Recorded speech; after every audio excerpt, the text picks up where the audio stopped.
Welcome to You Know Ball. Today we are going to be tiering the ceilings of all NFL teams going into the 2024 NFL season. As always, if you don't know ball and want to know ball, be sure to subscribe, leave a like, let us know in the comments who you think will be a dark horse Super Bowl contender this year. So we're going to, as always, start with division by division. I'm Hunter.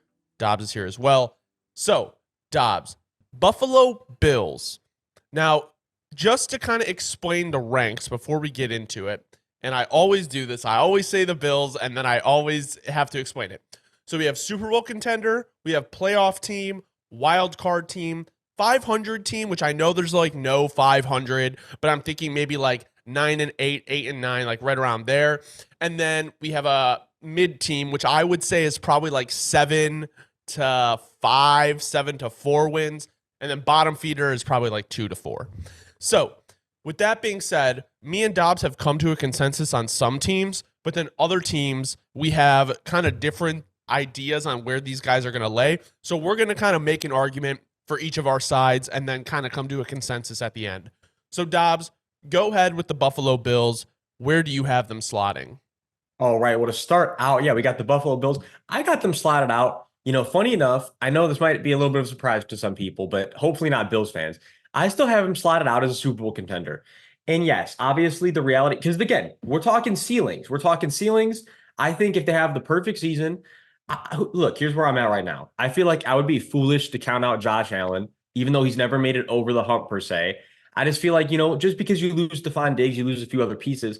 I'm not ready to say that, Josh Allen can't have a full-blown evolution. This turns him into an absolute monster type of season. And if he carries them and has a perfect season, you know what? To me, the reality is they very well can be Super Bowl contenders. Now, do I think that it's going to go that way?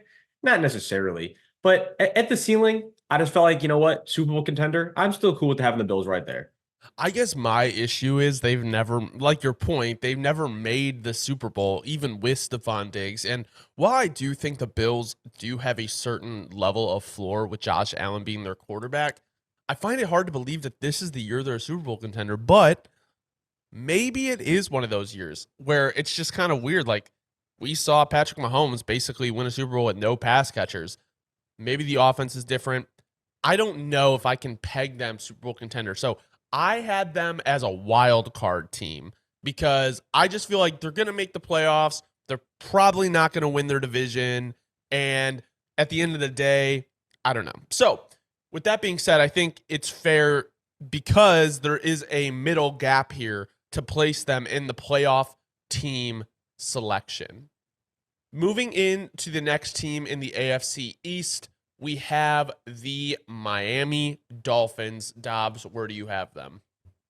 Again, similarly to the Bills here, some people might be surprised about it, but I still got him in the Super Bowl contender tier. Look, Mike McDaniel's established himself, as we know, as one of the best, just the best offensive play callers, offensive minds. He has this offense flowing very differently whenever that everybody's healthy out there. And I guess that's really the main problem for the Dolphins. Look, if they're going to fall off from being Super Bowl contenders, it's going to come down to health for this team. But you still have a really good roster right around Tua, and it's the contract year. There's a lot of contingencies on the table. I just feel like, Tua's going to be motivated to play his best ball. You have a fantastic roster. All in all, yes, there are holes on the roster, surely, and there's nobody who's going to sit here and tell you that with a straight face. That if they're not, like that, there's nobody who's going to sit here and can lie to you as a Dolphins fan.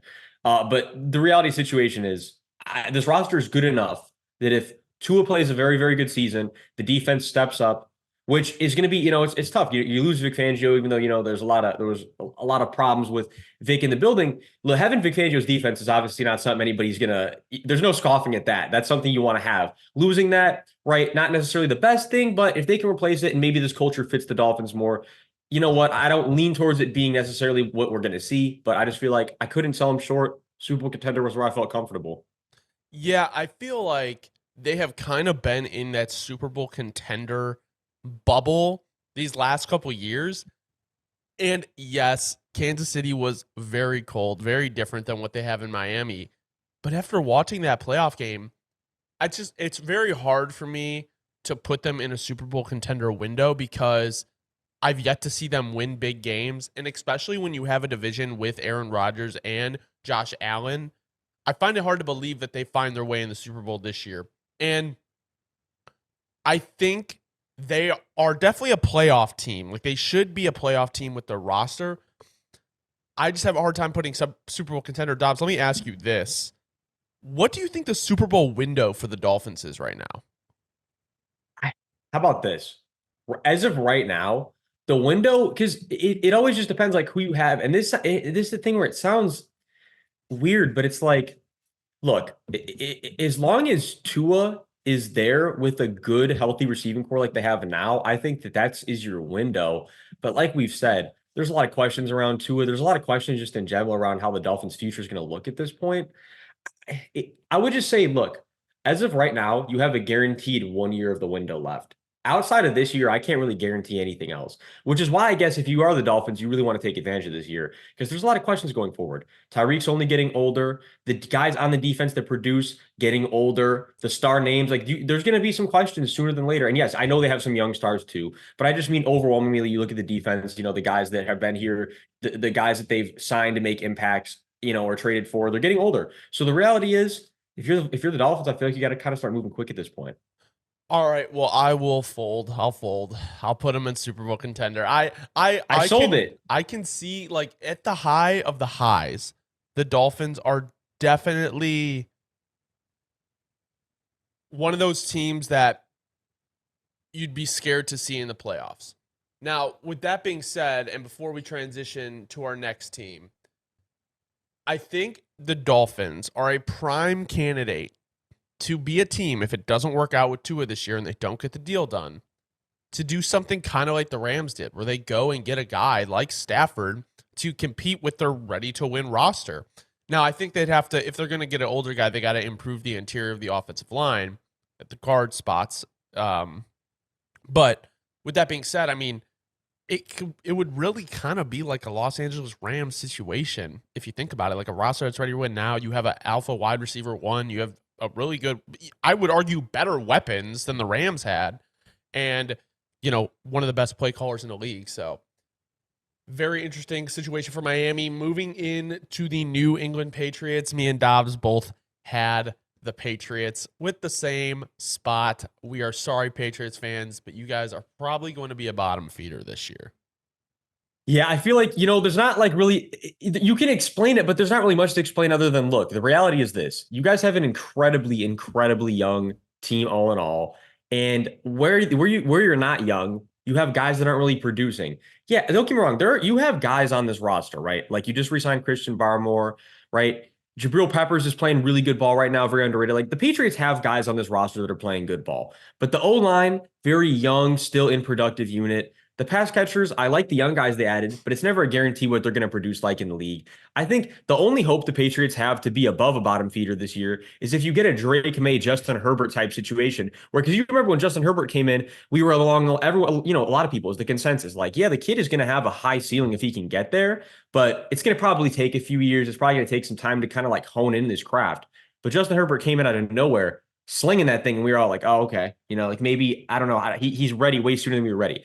That's realistically the Patriots' only chance not to be bottom feeders this year. I think a big issue with the putting them outside of the bottom feeder tier is the fact that their schedule is pretty hard.